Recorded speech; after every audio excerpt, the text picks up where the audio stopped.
ચાંદીપુરાના કેસીસમાં રાજકોટ જિલ્લામાં અત્યાર સુધીમાં 6 શંકાસ્પદ કેસ જે જણાવવામાં આવે છે, આ 6 સેમ્પલ આપણે જીબીઆરસી ખાતે રિપોર્ટિંગ કરવા માટે મોકલ્યું છે. આમાંથી 3નો રિપોર્ટ નેગેટિવ આવી ગયું છે, 1 સેમ્પલ આપણે પોઝિટિવ છે, 4નો રિપોર્ટ નેગેટિવ આવી ગયો છે, 1 સેમ્પલ પોઝિટિવ છે અને 1 અત્યારે પણ આપણે સેમ્પલનો વેઇટ કરીએ છીએ.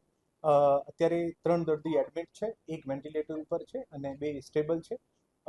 ચાંદીપુરાનો જે ગાંવ છે પંછિયાવદર ગોંડલ, આમાંથી એક પોઝિટિવ કેસ આવ્યું છે.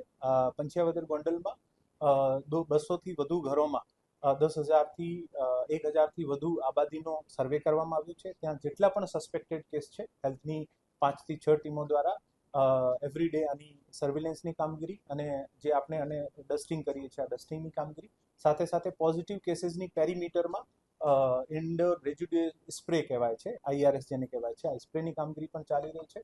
આવનારા 10 દિવસ સુધી આ તમામ કેસીસ જે પણ છે, આ કેસીસનો જે પણ સસ્પેક્ટેડ કેસ લાગતો હોય હેલ્થની ટીમો ત્યાં જ રહેશે અને આ તમામ સસ્પેક્ટેડ કેસીસ કોઈ મળતો હશે તો આને મોનિટરિંગ કરવામાં આવશે અને જરૂર જણાય અને હોસ્પિટલ શિફ્ટ કરવામાં આવશે. સાથે સાથે આપણે સેન્ડ ફ્લાયના નમૂના પણ લેતા હોઈએ છીએ ત્યાંથી, તો 5 જેવી સેન્ડ ફ્લાયને આપણે કેપ્ચર કરીને પણ ટેસ્ટિંગ માટે ગાંધીનગર ખાતે મોકલવામાં આવશે. સેન્ડ ફ્લાય જે છે, આનું જે સેન્ડ ફ્લાય એક વેક્ટર છે, આનું જે વાયરસ છે અને રેબડો વાયરસ કહેવાય છે. આ વાયરસ કોઈ દર્દીમાં બ્લડમાં હોય અને સેન્ડ ફ્લાય આને બાઇટ કરે, જેથી સેન્ડ ફ્લાયના પેટમાં જાય અને સેન્ડ ફ્લાય બીજાને ઇન્ફેક્ટ કરી શકે છે. આ જે વાયરસ છે, આ ચાંદીપુરા ડિઝીઝ છે, આ 15 વર્ષથી ઓછા બાળકોમાં ગંભીર બનતી હોય છે અને તમામ જે પણ આ વિસ્તારના માણસો છે, અને મારી ખાસ વિનંતી છે કે ચાંદીપુરાના કેસીસ જ્યાં હોય, જ્યાં જૂના ઘર હોય અને ક્રેક્સ હોય, આ ક્રેક્સમાં સેન્ડ ફ્લાય રહેતી હોય છે. આપના તમામ ક્રેક્સ જે છે આને દુરુસ્ત કરવા વિનંતી છે. સાથે સાથે તંત્ર દ્વારા ત્યાં જે પણ સંભવિત વિસ્તાર છે ત્યાં ડસ્ટિંગની કામગીરી જે મેલાથિયોનથી આપણે કરીએ છીએ, આને માટે પણ તંત્રની ટીમો ત્યાં છે, આપ સંપર્ક કરી શકો છો અને તંત્ર પ્રોએક્ટિવલી આ તમામ ઘરોની ડસ્ટિંગ પણ કરે છે.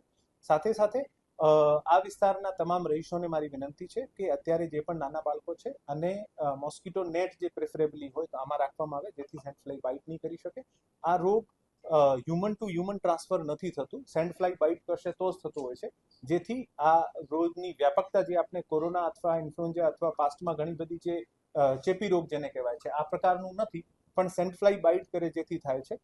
આના જે સિવિયરિટી છે આ ખૂબ વધારે હોય છે. મારી વિનંતી છે કે ત્યાં તંત્રની ટીમો સતત ઊભી છે અને આપ જે પણ આની કોઈ પણ ખાસ રજૂઆત આવશે તો પણ આપણે કેટર કરીશું અને તંત્રની હેલ્થની ટીમો જે છે આ સતત ત્યાં સુધી ત્યાં રહીને આ કેસીસનો monitoring, surveillance, indoor residual spray, dusting આ તમામ કામગીરી કરતી રહેશે.